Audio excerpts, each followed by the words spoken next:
কেউ স্ট্রোক করলে কি করবেন? আজকাল এই স্ট্রোক অকালেই কেড়ে নিচ্ছে বহু মানুষের প্রাণ। যদি দেখেন কারো স্ট্রোক হচ্ছে, তাহলে রোগীকে বাঁচানোর জন্য আপনাকে কিছু পদ্ধতি অবলম্বন করতে হবে। যখন কেউ স্ট্রোকে আক্রান্ত হয়, তখন তার রক্তচাপ বেড়ে যায়, মস্তিষ্কে রক্তক্ষরণ হয়, মস্তিষ্কের কোষগুলো ধীরে ধীরে বাড়তে থাকে। এই অবস্থায় রোগীর জরুরি ভিত্তিক ফার্স্ট এড এবং বিশ্রামের প্রয়োজন। স্ট্রোকে আক্রান্ত রোগীকে তাৎক্ষণিক সরাবেন না, কারণ এতে মস্তিষ্কের রক্তক্ষরণ বিস্ফোরিত হতে পারে। যদি আপনার বাড়িতে পিচকারি সুই অথবা সেলাই সুই থাকে, তাহলে আপনি কয়েক সেকেন্ডের জন্য আগুনের শিখার উপরে সুইচটিকে গরম করুন, ফলে এটা জীবাণুমুক্ত হবে। তারপর রোগীর 10 হাতের আঙ্গুলের ডগার অংশে ক্ষত করুন। এমন ভাবে ক্ষত করুন যেন প্রতিটা আঙ্গুল থেকে রক্ত বের হয়।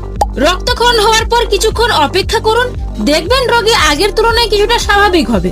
যদি স্ট্রোকে আক্রান্ত ব্যক্তির মুখ বিকৃত হয়, তাহলে তার কান মাসাজ করুন। এমন ভাবে মাসাজ করুন যাতে তার কান লাল হয়ে যায়, অর্থাৎ কানে রক্ত পৌঁছায়। তারপর প্রতিটা কান থেকে